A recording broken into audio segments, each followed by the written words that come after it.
News 9 టుడేకి స్వాగతం. నా పేరు విజిత. ముందుగా బులెటిన్లో హెడ్లైన్స్. లంకలో నిరసనలకు తెర. నిరసన శిబిరాలను పూర్తిగా ఖాళీ చేసి వెళ్లిపోయిన ఆందోళనకారులు.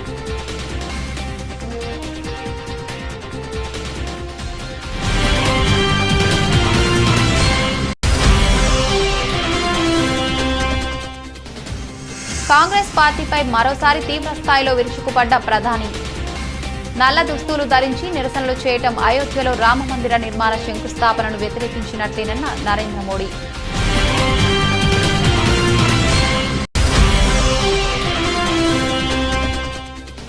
ఉపరాష్ట్రపతిగా జగదీప్ ధన్కర్ చేత ప్రమాణ స్వీకారం చేయించిన రాష్ట్రపతి ద్రౌపది ముర్ము. హాజరైన రామ్నాథ్ కోవింద్, వెంకయ్యనాయుడు, మోదీ.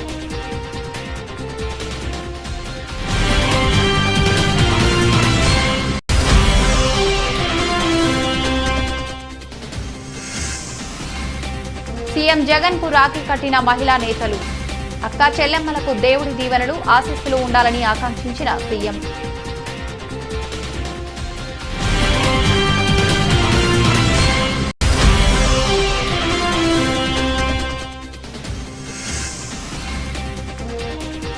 విద్యా దీవెన నిధులను విడుదల చేసిన సీఎం జగన్. పథకాలపై తప్పుడు ప్రచారం చేస్తున్నారంటూ ప్రతిపక్షాలపై మండిపాటు.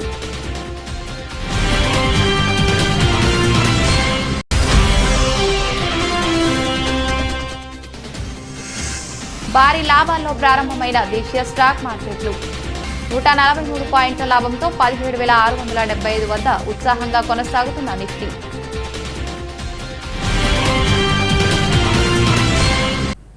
శ్రీలంకలో చరిత్రలోనే అత్యంత దారుణమైన ఆర్థిక సంక్షోభానికి కారకులైన రాజపక్స కుటుంబ పాలనపై ఆగ్రహంతో వెల్లువెత్తిన దేశవ్యాప్త నిరసనలు ఎట్టకేలకు సద్దుమణిగాయి.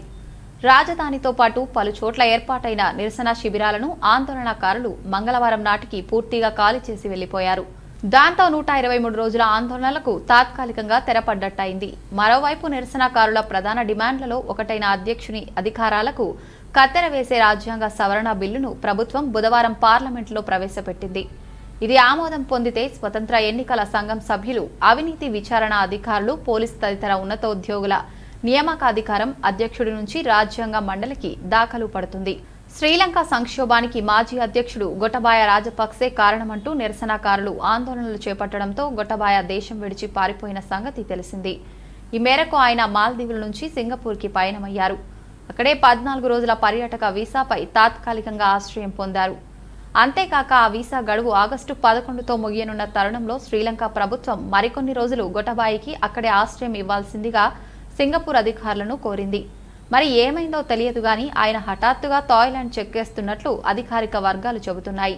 ఈ మేరకు గొటబాయ రాజపక్స గురువారానికి థాయిలాండ్ చేరుకునే అవకాశం ఉందని వెల్లడించింది. దీంతో గొటబాయ థాయిలాండ్లో ఆశ్రయం పొందుతున్నట్లు తెలుస్తోంది. ఏది ఏమైనా తీవ్ర నిరసనల నడుమ అధ్యక్ష పదవికి రాజీనామా చేసి దేశం వదిలి పారిపోయిన తొలి అధ్యక్షుడిగా గొటబాయ నిలిచిపోయాడు. దేశంలో ధరల పెరుగుదలకు వ్యతిరేకంగా కాంగ్రెస్ పార్టీ ఇటీవల నల్ల దుస్తులు ధరించి నిరసనలు చేపట్టడాన్ని సూచిస్తూ తీవ్ర విమర్శలు గుప్పించారు ప్రధానమంత్రి నరేంద్ర మోదీ. బ్లాక్ మ్యాజిక్ ను నమ్మేవారు ఎప్పటికీ ప్రజల నమ్మకాన్ని సంపాదించలేరని ఆరోపించారు. నిరాశ నిస్పృహలో కూరుకుపోయిన కొందరు చేతబడిని నమ్ముకుంటున్నారు. బ్లాక్ మ్యాజిక్ ను ప్రచారం చేసే ప్రయత్నాన్ని ఇటీవల ఆగస్టు 5న చూశాం. నల్ల దుస్తులు ధరిస్తే వారి వైరాగ్యకాలం ముగిసిపోతుందని భావిస్తున్నారు. కానీ వారు ఎంత బ్లాక్ మ్యాజిక్ చేతబడి అతీత శక్తులను ప్రదర్శించే ప్రయత్నం చేసినా ప్రజల నమ్మకాన్ని పొందలేరని విమర్శించారు నరేంద్ర మోదీ. మరోవైపు నిరసనల రోజున కాంగ్రెస్ పై తీవ్ర విమర్శలు చేశారు కేంద్ర హోంమంత్రి అమిత్ షా. బుజ్జగింపు రాజకీయాలకు పాల్పడుతోందని, నల్ల దుస్తులు ధరించి నిరసనలు చేయటం అయోధ్యలో రామమందిర నిర్మాణ శంకుస్థాపనకు వ్యతిరేకించినట్లేనన్నారు. నల్ల దుస్తులు ధరించి ముందుగా చెలో రాష్ట్రపతి భవన్ మార్చ్ నిర్వహించాలని కాంగ్రెస్ ప్రణాళిక రచించింది. అయితే వారిని అడ్డుకున్న పోలీసులు రాహుల్ గాంధీ, ప్రియాంక గాంధీలతో సహా కీలక నేతలను అరెస్ట్ చేశారు. ప్రియాంక గాంధీని బలవంతంగా లాక్కెళ్తున్న వీడియో సామాజిక మాధ్యమాల్లో వైరల్ గా మారింది. साथियों, आजादी के इस अमृत महोत्सव में आज जब देश तिरंगे के रंग में रंगा हुआ है, तब कुछ ऐसा भी हुआ है जिसकी तरफ देश का ध्यान दिलाना चाहता हूं। हमारे वीर स्वतंत्रता सेनानियों को अपमानित करने का, इस पवित्र अवसर को अपवित्र करने का प्रयास किया गया है। ऐसे लोगों की मानसिकता देश को भी समझना जरूरी है। हम जानते हैं कभी कभी कोई मरीज अपनी लंबी बीमारी के इलाज से थक जाता है, निराश हो जाता है। अच्छे अच्छे डॉक्टरों से सलाह लेने के बावजूद जब उसे लाभ नहीं होता तो वो कितना ही पढ़ा लिखा क्यों न हो, अंधविश्वास की तरफ बढ़ने लग जाता है। वो झाड़ फूंक कराने लगता है, टोने टोटके पर, काले जादू पर विश्वास करने लगता है। ऐसे ही हमारे देश में भी कुछ लोग हैं जो नकारात्मकता के भंवर में फंसे हुए हैं, निराशा में डूबे हुए हैं। सरकार के खिलाफ झूठ पर झूठ बोलने के बाद भी जनता जनार्दन ऐसे लोगों पर भरोसा करने को तैयार नहीं है। ऐसी हताशा में ये लोग भी अब काले जादू की तरफ मुड़ते नजर आ रहे हैं। अभी हमने 5 अगस्त को देखा है कि कैसे काले जादू को फैला భారత 14వ ఉపరాష్ట్రపతిగా జగదీప్ ధన్కడ్ ప్రమాణ స్వీకారం చేశారు. రాష్ట్రపతి భవన్లో ప్రమాణ స్వీకార కార్యక్రమం కొనసాగింది. ఉపరాష్ట్రపతితో రాష్ట్రపతి ద్రౌపది ముర్ము ప్రమాణ స్వీకారం చేయించారు. కార్యక్రమానికి మాజీ రాష్ట్రపతి రామ్నాథ్ కోవింద్, మాజీ ఉపరాష్ట్రపతి వెంకయ్య నాయుడు, ప్రధాని మోదీ, లోక్సభ స్పీకర్ ఓం బిర్లా, కేంద్ర మంత్రులు హాజరయ్యారు. ఆగస్టు 6న ఉపరాష్ట్రపతి ఎన్నికలు జరిగాయి. ఎన్నికల్లో ఎన్డీఏ కూటమి తరపున పోటీ చేసిన ధన్కడ్ విపక్షాలు మద్దతు పలికిన మార్గరెట్ అల్వాను ఓడించారు. దశాబ్దాలుగా రాజకీయాల్లో కీలక పాత్ర పోషించిన వెంకయ్య నాయుడు శకం ఈ రోజుతో ముగిసినట్లయింది. भारत के उपराष्ट्रपति के पद को भरने के लिए संविधान तथा राष्ट्रपतीय और उपराष्ट्रपतीय निर्वाचन अधिनियम 1952 के उपबंधों और तदाधीन बनाए गए नियमों और आदेशों के अनुसार निर्वाचन करा लिया गया है तथा परिणाम घोषित कर दिया गया है। अब इसलिए भारत निर्वाचन आयोग एतद द्वारा प्रमाणित करता है कि श्री जगदीप धनखड़ वर्ष 2022 के अगस्त मास के 6वें दिन तदनुसार शक संवत के वर्ष 1944 के श्रावण मास के 15वें दिन भारत के उपराष्ट्रपति पद के लिए सम्यक रूप से निर्वाचित हो गए हैं।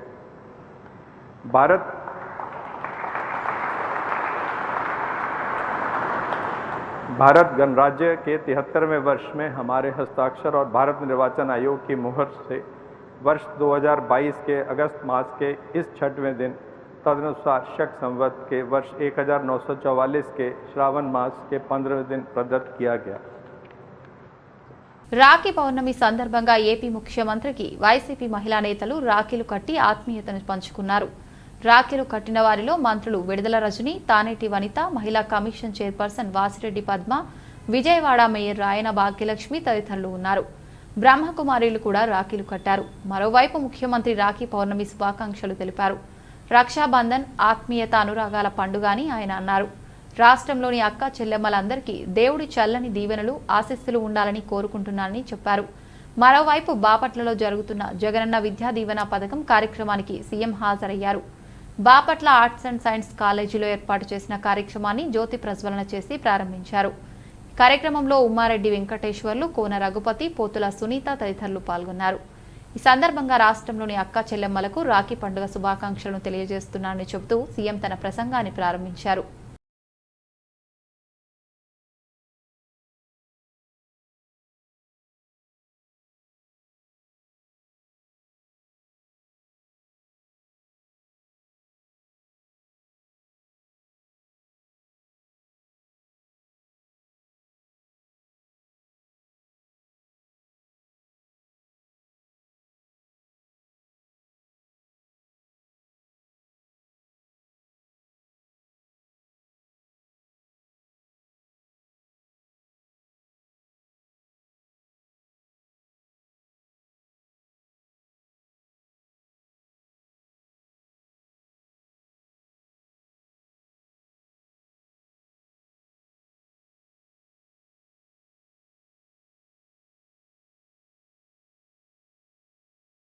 సంక్షేమ హాస్టళ్లపై సీఎం శ్రీ వైఎస్ జగన్ సమీక్ష. అన్ని హాస్టళ్లలో నాడు నేడు కింద అభివృద్ధి పనులు చేపట్టాలని, ఏడాదిలోగా పూర్తి చేయాలని సీఎం ఆదేశం. స్కూళ్ల నిర్వహణ నిధిలానే హాస్టళ్ల నిర్వహణకు నిధి ఏర్పాటు. హాస్టళ్ల నిర్వహణ ఖర్చులు, డైట్ ఛార్జీలను పెంచాలన్న సీఎం.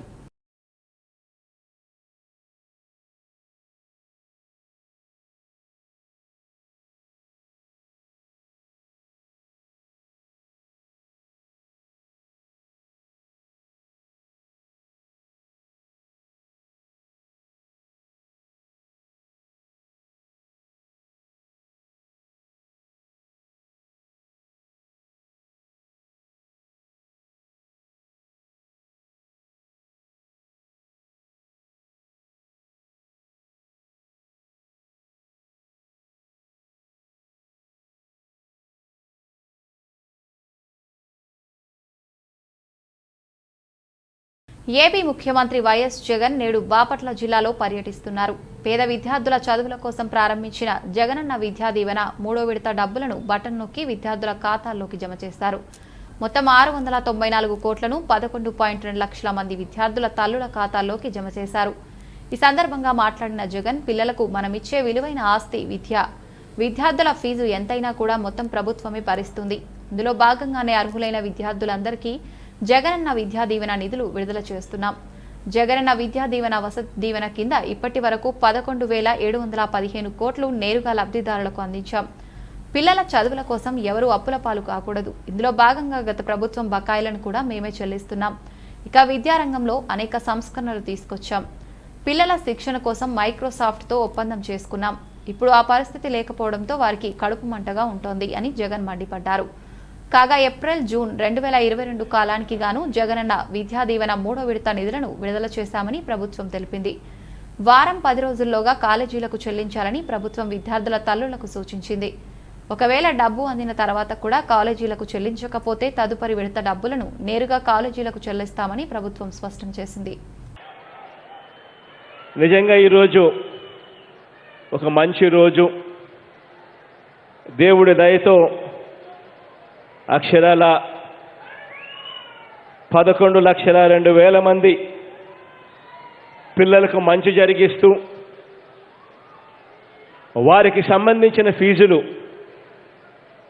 అది ఎంతన్నా కానీ 35,000 కానీ 50,000 కానీ 70,000 కానీ ₹1,00,000 కానీ ఇంకా ఎక్కువైనా కూడా మొత్తంగా పూర్తి ఫీజు రీయింబర్స్మెంట్, 100% ఫీజు రీయింబర్స్మెంట్.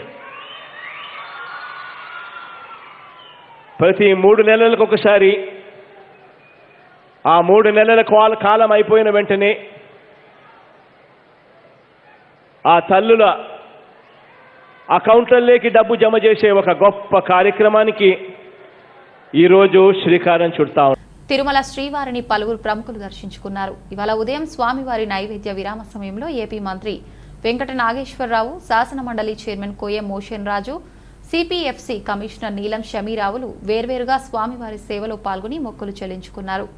అనంతరం రంగనాయకుల మండపంలో వేద పండితులు వేద ఆశీర్వచనం అందించగా ఆలయ అధికారులు పట్టు వస్త్రంతో సత్కరించి స్వామివారి తీర్థ ప్రసాదాలు అందజేస్తారు. అనంతరం ఆలయ వెలుపలకు వచ్చిన ఏపీ పౌర సరఫరాలు, వినియోగదారుల శాఖ మంత్రి కారుమూరి వెంకట నాగేశ్వరరావు మీడియాతో మాట్లాడుతూ, కలియుగ వైకుంఠనాథుడిని దర్శించుకోవటం చాలా సంతోషంగా ఉందన్నారు.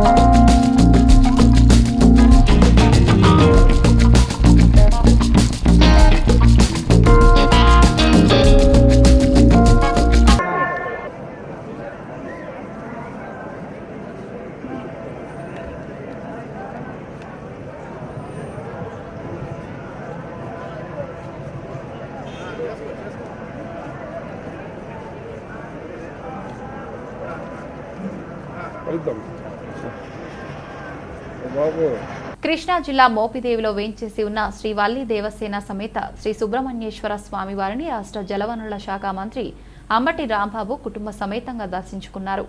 అవనిగడ్డ ఎమ్మెల్యే సింహాద్రి రమేష్ బాబుతో కలిసి దేవస్థానానికి వచ్చిన మంత్రికి ఆలయ అర్చకులు పూర్ణకుంభంతో స్వాగతం పలికారు. అంబటి రాంబాబు కుటుంబం స్వామివారి నాగపుట్టలో పాలుపోసి మొక్కులు చెల్లించుకున్నారు. స్వామివారిని దర్శించుకున్న అంబటి రాంబాబు తన మనుమరాలికి అక్షరాభ్యాసం చేయించారు. మంత్రికి ఆలయ సూపరింటెండెంట్ బొప్పన సుబ్రహ్మణ్యం స్వామివారి చిత్రపటాన్ని అందజేయగా ఎమ్మెల్యే సింహాద్రి ఆలయ మర్యాదలతో మంత్రిని సత్కరించారు.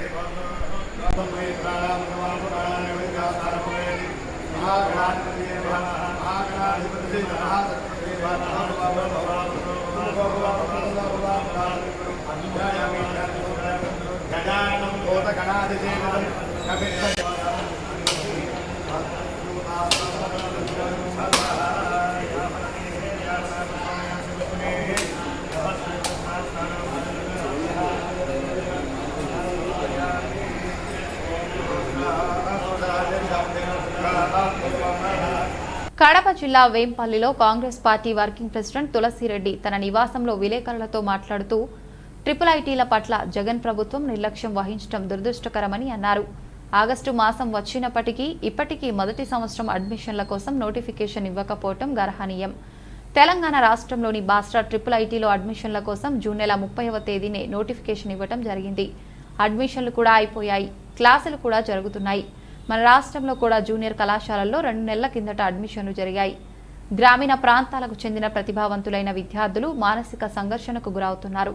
వెంటనే ఐటీ అడ్మిషన్లకు నోటిఫికేషన్ జారీ చేయవలసిందిగా కాంగ్రెస్ పార్టీ డిమాండ్ చేస్తుందని అన్నారు. ఐటీల పట్ల జగన్ ప్రభుత్వం పూర్తి నిర్లక్ష్యం వహిస్తూ ఉంది. ముద్దు నిద్ర నిద్రపోతుంది, కుంభకర్ణ నిద్రపోతా ఉంది. ఆగస్టు మాసం వచ్చింది, ఇప్పటికీ ఐటీలో మొదటి సంవత్సరానికి అడ్మిషన్స్ కోసము నోటిఫికేషన్ ఇవ్వలే. ఆగస్టు మాసం ఉన్నాం, నోటిఫికేషన్ ఇచ్చేది ఎప్పుడు, అడ్మిషన్ జరిగేది ఎప్పుడు, క్లాసులు ప్రారంభమయ్యేది ఎప్పుడు? ఆల్రెడీ తెలంగాణ ప్రభుత్వంలో, తెలంగాణ రాష్ట్రంలో బాసర్లో జూన్ 30 తారీఖునే నోటిఫికేషన్ ఇచ్చారు. అడ్మిషన్స్ కూడా అయిపోయినాయి, క్లాసుల్లో చేరారు, క్లాసులు జరుగుతున్నాయి. ఇక్కడ రాష్ట్రంలో జూనియర్ కళాశాలల్లో, పాలిటెక్నిక్ కళాశాలలో అడ్మిషన్స్ అయిపోయినాయి. జూనియర్ కళాశాలలో 2 నెలలు అయిపోయింది. కాబట్టి ఇప్పుడు గ్రామీణ ప్రాంతాలకు చెందినటువంటి ప్రతిభావంతులైన విద్యార్థులు ఐటీఐలో చేరాలి, ఐటీలో చేరాలనుకునే వాళ్ళు ఆ సీటు వస్తుందో రాదో తెలియదు. వేరే కాలేజీలో చేరితే మళ్ళీ రేపు ఒకవేళ సీటు వస్తే అక్కడ టీసీలు ఇస్తారో ఇవ్వరో, ఫీజులు ఎన్నికి ఇస్తారో ఇవ్వరో, ఈ యొక్క డోలాయమాన పరిస్థితుల్లో ఉన్నారు. కాబట్టి ఇప్పటికైనా వెంటనే ఏమాత్రం ఆలస్యం చేయకుండా ఐటీ అడ్మిషన్స్కు వెంటనే నోటిఫికేషన్ ఇవ్వాలని కాంగ్రెస్ పార్టీ డిమాండ్ చేస్తూ ఉంది. నందిగామ నగర పంచాయతీ ఆధ్వర్యంలో ఆజాదీ కా అమృత్ మహోత్సవ హర్ఘర్ తిరంగా భారత ప్రధాని పిలుపు మేరకు 75వ స్వాతంత్ర సంబరాల ఉత్సవాల్లో భాగంగా నగర పంచాయతీ కార్యాలయం నుండి 2000 మంది విద్యార్థులు వివిధ ప్రభుత్వ శాఖల అధికార సిబ్బందితో 500 మీటర్ల జాతీయ జెండాతో పట్టణ పురవీధుల్లో ర్యాలీ నిర్వహించారు. కార్యక్రమానికి ముఖ్య అతిథిగా శాసనసభ్యులు మొండితోక జగన్మోహన్ రావు, ఎమ్మెల్సీ అరుణ్ కుమార్ పాల్గొన్నారు. పట్టణంలో ఉన్న 3500 మందికి జాతీయ జెండాలను పంపిణీ చేశారు. దేశ నాయకుల వేషాలతో చిన్నారులందరినీ అలరించారు. నెల 13 నుండి 15 వరకు ప్రతి ఇంటిపై, వ్యాపార సముదాయంపై, ప్రభుత్వ కార్యాలయాలపై జాతీయ జెండాను ఎగురవేయాలని తెలిపారు. ఎందరో త్యాగమూర్తుల ప్రతిఫలమే మనకు స్వాతంత్ర్యం వచ్చిందని, అతిపెద్ద ప్రజాస్వామ్య దేశంగా భారతదేశాన్ని, ప్రపంచంలోనే భారతదేశానికి విశిష్ట స్థానం ఉందని ఎమ్మెల్యే తెలిపారు. ప్రతి ఇంటి మీద త్రిమంజల జెండా పెరవాలి, ఎగురువేయాలి. 75 సంవత్సరాల స్వతంత్రాన్ని పూర్తి చేసుకున్న సందర్భంగా భారతదేశం అంటే మనందరం సాధించిన ప్రగతి కారణమైనటువంటి స్వతంత్ర సమరవీరుల వారి త్యాగ నిరతని, అదేవిధంగా ఆశయాల్ని ప్రేరణగా తీసుకుని భారతదేశాన్ని మరింత ముందుకు తీసుకువెళ్లాల్సిన బాధ్యత మనందరి మీద ఉంది. ఈ జెండా ఎగరవేయడం అనేది మన ఆత్మగౌరవాన్ని, అలాగే మన జాతి సమైక్యతని, అదేవిధంగా మన గౌరవాన్ని మనం ప్రపంచానికి తెలియజేసిన వాళ్ళు అవుతాం. అదేవిధంగా ఆత్మగౌరవాన్ని నింపుకున్న వాళ్ళు అవుతాం.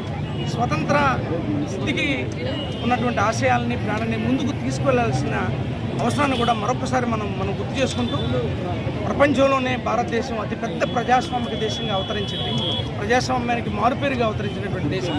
దీనికి కారణమైనటువంటి స్వతంత్ర దినోత్సవాన్ని, 70 సంవత్సరాలని గుర్తు చేసుకుంటూ మరింత ముందుకు వెళ్ళాలని అందరినీ మరొకసారి మనస్ఫూర్తిగా కోరుకుంటూ హిందూపురం పార్లమెంట్ సభ్యులు గోరంట్ల మాధవ్ అశ్లీల వీడియోలకు సంబంధించి రాష్ట్ర వ్యాప్తంగా జరుగుతోంది. ఈ నేపథ్యంలో ఆ వీడియో మార్పింగ్ చేశారని, దీని వెనుక పెద్ద కుట్ర దాగి ఉందని ప్రతిపక్షాలు తన్ను టార్గెట్ చేశారు అంటూ ఢిల్లీలో పార్లమెంట్ సభ్యులు మాధవ్ చేసిన వ్యాఖ్యలను కాంగ్రెస్ సీనియర్ మహిళా నాయకురాలు సుంకర పద్మ ఖండించారు. ఇంకా సాంకేతిక పరమైన నివేదిక రాకముందే వైఎస్ఆర్సీపీ నాయకులు ఎస్పీతో ప్రెస్ మీట్ పెట్టి అవాస్తవాలు చెప్పించారని ఆమె ఆరోపించారు. నిన్న హోంమంత్రి గారు చెప్పిన విధంగా అన్ని యాంగిల్స్లో చాలా బాగా పరిశీలించి ఇన్వెస్టిగేట్ చేసి మరి ఫోరెన్సిక్ ల్యాబ్ పంపించినటువంటి వీడియో రిపోర్టు ఇప్పటి వరకు రాకుండానే అనంతపురం ఎస్పీ గారి చేత మరి పోలీసు వ్యవస్థని దుర్వినియోగం చేస్తూ రాష్ట్ర ప్రభుత్వం ఎంపీ గోరంట మాధవ్ని కాపాడే ప్రయత్నం చేసే దానిలో భాగంగా అది ఒరిజినల్ వీడియో కాదు, మేము తేల్చలేము అని చెప్పి ఒక ప్రకటన చేయించింది. ఫోరెన్సిక్ రిపోర్ట్ రాకుండానే అనంతపురం ఎస్పీ గారు ప్రెస్ మీట్ పెట్టి ఎట్లా ప్రకటన చేస్తారు అని కూడా మేము ప్రశ్నిస్తా ఉన్నాం. అంటే పూర్తిగా గందరగోళాన్ని సృష్టించడం కోసం బాధిత మహిళ ఎప్పటికీ కూడా బయటకు వచ్చి కంప్లైంట్ చేసే అవకాశం లేకుండా, బాధిత మహిళ వస్తే కంప్లైంట్ ఇస్తే ఏ ఫోన్తో అయితే రికార్డ్ చేశారో ఆ ఒరిజినల్ ఫోన్ నుంచి ఆ వీడియో వస్తేనే మేము తేల్చగలమని చెప్పి ఈ రోజున కావాలని చెప్పి తప్పించుకునే ప్రయత్నం చేస్తా ఉన్నారు అని చెప్పి చాలా స్పష్టంగా అర్థమవుతా ఉంది. ఇక్కడ అనంతపురం ఎస్పీ గారు ప్రెస్ మీట్ పెట్టి మాట్లాడారు.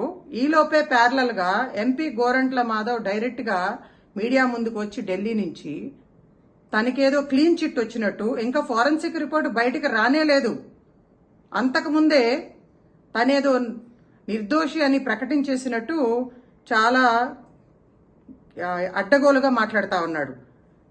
సీనియర్ హీరోయిన్ టబు షూటింగ్ లో తీవ్రంగా గాయపడింది. బాలీవుడ్ హీరో అజయ్ దేవ్గన్ ప్రధాన పాత్రలో నటిస్తున్న బోలా సినిమా షూటింగ్ లో ఈ ప్రమాదం చోటు చేసుకుంది. ట్రక్కును బైక్స్ తో చేస్ చేసే సీన్ షూట్ చేస్తున్న సమయంలో ప్రమాదం జరిగింది. ట్రక్కు అద్దాలు పగిలి టబు కన్ను నుదుటికి గుచ్చుకున్నట్లు తెలుస్తోంది. దీంతో యూనిట్ సభ్యులు వెంటనే ఆమెను ఆసుపత్రికి తరలించి చికిత్స అందించారు. ప్రమాదం జరగడంతో హీరో అజయ్ దేవ్గన్ షూటింగ్ కు చిన్న విరామం ప్రకటించారు.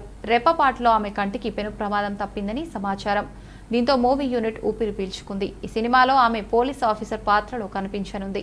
ప్రస్తుతం హైదరాబాద్ లో ఈ సినిమా షూటింగ్ జరుగుతోంది. కాగా మరో సినిమా షూటింగ్ సెట్ లో హీరోయిన్ శిల్పా శెట్టి గాయపడింది. యాక్షన్ సన్నివేశాలు చేస్తుండగా ప్రమాదవశాత్తు కింద పడటంతో ఆమె కాలు విరిగింది. ఒకే రోజు ఇద్దరు సీనియర్ హీరోయిన్స్ గాయపడటం గమనార్హం. చెస్ ఒలింపియాడ్లో కాంస్యం గెలిచిన భారత మహిళల ఏ జట్టులో ద్రోణవల్లి హారిక కూడా సభ్యురాలు. ప్రస్తుతం 9 నెలల గర్భవతి అయిన హారిక ఒక దశలో టోర్నీలో ఆడటం సందేహంగా మారింది. అయితే ఇప్పుడు విజేతగా నిలిచిన జట్టులో భాగం కావటం పట్ల ఆమె చాలా ఆనందంగా ఉంది. 18 ఏళ్ల క్రితం 13 ఏళ్ల వయసులో భారత మహిళల చెస్ టీం తరపున తొలిసారి ఆడాను. ఇవి నాకు 9వ ఒలింపియాడ్. దేశం తరపున పతకం సాధించి పోడియంపై నిలవాలని ఎన్నోసార్లు కలలు కన్నాను. ఇప్పుడు ఇది సాధ్యమైంది. ప్రస్తుతం నేను 9 నెలల గర్భవతిగా ఉన్న సమయంలో ఇది దక్కటం చాలా ఉద్వేగంగా అనిపిస్తోంది. భారత్లో ఒలింపియాడ్ జరుగుతుందని తెలిసిన తర్వాత డాక్టర్ను సంప్రదిస్తే ఆరోగ్యంగా ఉంటే ఆడవచ్చని సూచించారు. అప్పటి నుంచి చెస్ చుట్టే నా ప్రపంచం తిరిగింది. ప్రతి అడుగులో ఆటపైనే దృష్టి పెట్టాను. పార్టీలు, వేడుకలు, బేబీ షవర్స్ లాంటివి ఏమీ లేవు. ఏదైనా పథకం గెలిచిన తర్వాతే అనుకున్నా. బాగా ఆడేందుకు ప్రతిరోజు కష్టపడ్డా. గత కొన్నేళ్లుగా ఇలాంటి గెలుపు క్షణం కోసమే ఎదురు చూసా. ఇప్పుడు ఆ రోజు రానే వచ్చింది. భారత మహిళల జట్టుకు తొలి ఒలింపియాడ్ పథకం లభించింది అని హారిక తన సంతోషాన్ని భావోద్వేగంతో వెల్లడించింది. దేశీయ స్టాక్ మార్కెట్లు భారీ లాభాల్లో ప్రారంభమైనాయి. అంతర్జాతీయ మార్కెట్ల సానుకూల సంకేతాలతో మరింత పుంజుకున్న సెన్సెక్స్ 533 పాయింట్లు ఎగిసి 59,350 వద్ద, నిఫ్టీ 143 పాయింట్ల లాభంతో 17,675 వద్ద ఉత్సాహంగా కొనసాగుతున్నాయి. దాదాపు అన్ని రంగాల షేర్లు లాభాలతో కలకలలాడుతున్నాయి. ఒక దశలో సెన్సెక్స్ 600 పాయింట్లు ఎగిసింది. తద్వారా 59,000 స్థాయిని అధిగమించింది. నిఫ్టీ కూడా 17,700ని దాటింది. Reliance, Infosys, Tech Mahindra, Wipro, TCS, Indus bank, ICICI bank top గెయినర్స్గా ఉన్నాయి. జులైలో అమెరికాలో వినియోగదారుల ధరలు స్థిరంగా ఉన్నాయి.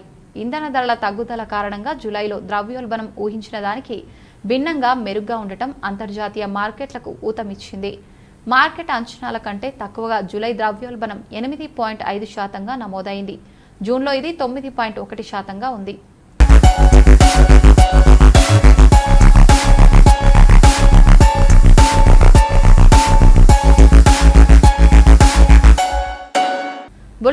ముగించే ముందు హెడ్లైన్స్ మరొకసారి. లంకలో నిరసనలకు తెర. నిరసన శిబిరాలను పూర్తిగా ఖాళీ చేసి వెళ్లిపోయిన ఆందోళనకారులు.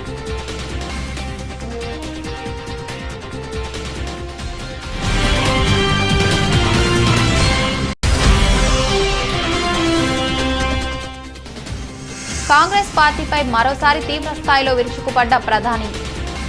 నల్ల దుస్తులు ధరించి నిరసనలు చేయటం అయోధ్యలో రామమందిర నిర్మాణ శంకుస్థాపనను వ్యతిరేకించినట్లేనన్న నరేంద్ర మోడీ.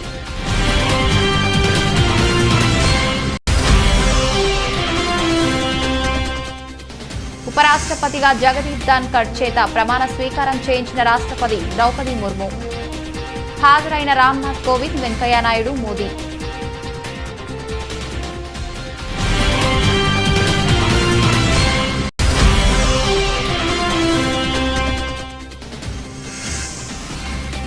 సీఎం జగన్ కు రాఖీ కట్టిన మహిళా నేతలు. అక్కా చెల్లెమ్మలకు దేవుడి దీవెనలు, ఆశీస్సులు ఉండాలని ఆకాంక్షించిన సీఎం.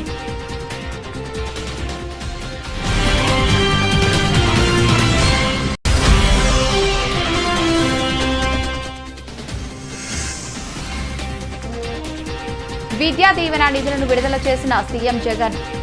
పథకాలపై తప్పుడు ప్రచారం చేస్తున్నారంటూ ప్రతిపక్షాలపై మండిపాటు.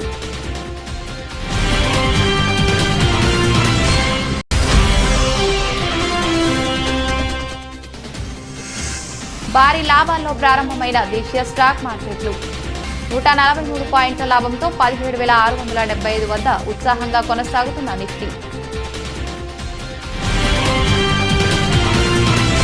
ఈ వాల్టి బులెటిన్ మరొక బులెటిన్లో మళ్ళీ కలుసుకుందాం. అంతవరకు సెలవు, నమస్కారం.